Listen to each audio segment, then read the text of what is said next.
The other day, I finally went over my top 10 anime of all time. Well, today it's time we do the same, but for manga. And some of them are kinda weird.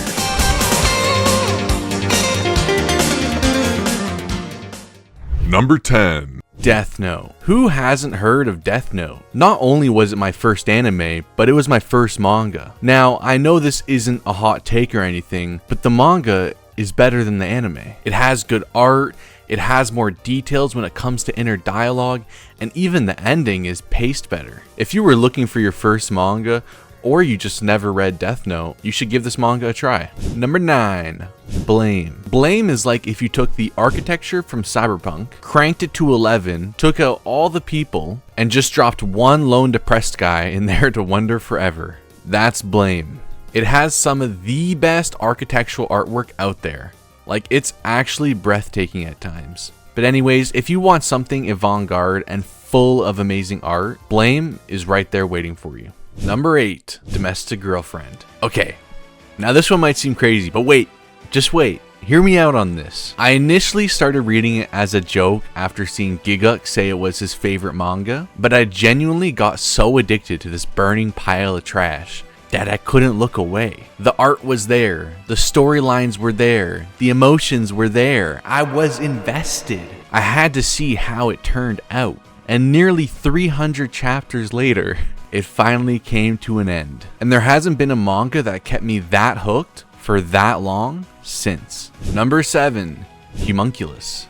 Homunculus is a story based on the age-old medical procedure of trepanation. If you didn't know, trepanation is where they would drill a hole in your skull in hopes to relieve pressure or swelling in your brain. Well, in Homunculus, the main character gets this procedure done in modern times.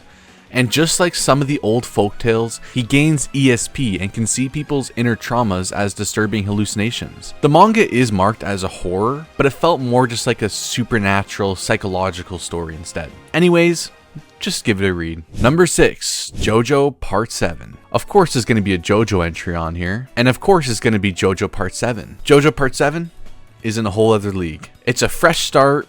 There's no needing to know any of the previous junk, and we're given some of the most memorable chapters and battles in JoJo history. The pacing was just perfect in Part 7, and having the race be the overarching plot just ensured that there was always lots at stake. I'm currently only halfway through Part 8, but it currently doesn't even hold a candle to Part 7. Number 5. Vinland Saga. Vinland Saga is a weird entry for me. If we were rating just the early stuff, it wouldn't have made the list. Somewhere along the way, Vinland Saga really became something special. It decided to ditch its shonen elements in favor for more seinen ones, and it really worked. Vinland Saga eventually grew on me and became one of my favorites. However, 2 weeks ago, this manga came to an end, and I wasn't a huge fan of the ending. So while this manga was originally a 10 for me, the final arc moves it closer to a 9, and Vinland Saga may only be in the top 5 for a limited time. Number 4.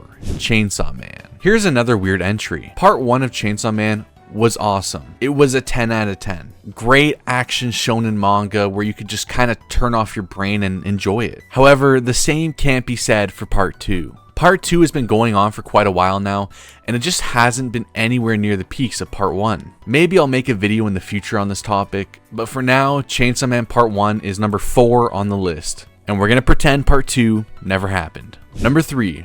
Berserk. Of course Berserk made the list, guys, come on. You were probably expecting this too, weren't you? It's Berserk. What more is there to say? Legendary manga, legendary story, legendary art. The passing of Miura was truly unfortunate as the manga has sort of fallen off since. And although his assistants are really trying, it's just not the same. Number 2. Monster. If you watched my top 10 anime video, then this shouldn't come as a surprise, as Monster was my number 1 anime of all time. The manga is essentially the same. I'm a huge fan of Urasawa's writing and artwork, so it just makes sense that Monster makes the list. If you want to see my thoughts on Monster, check out my top 10 anime of all time video, and maybe we'll make a video on Monster soon as well. Number 1. Tokyo Ghoul Re. I love Tokyo Ghoul, but I hate the Tokyo Ghoul anime. They truly did the manga dirty by skipping over tons of content and outright just changing what happens. Tokyo Ghoul, specifically Re, is a masterpiece. The artwork has always been a strong point. The power scaling of Kaneki is satisfying and fun, and man, just check out these covers. There's a reason this is the only manga I've ever collected the full set for. I reread Tokuguri every year, and I will keep doing so because it's just such a great manga. If you've only ever seen the Tokughoul anime, please do me a favor and read the manga. Well, there we have it, my top 10 manga of all time. This is probably subject to change and is a very volatile list. But if you enjoyed today's video, please subscribe, comment your favorite manga down below. This was Ethanime, and I'll see you in the next one.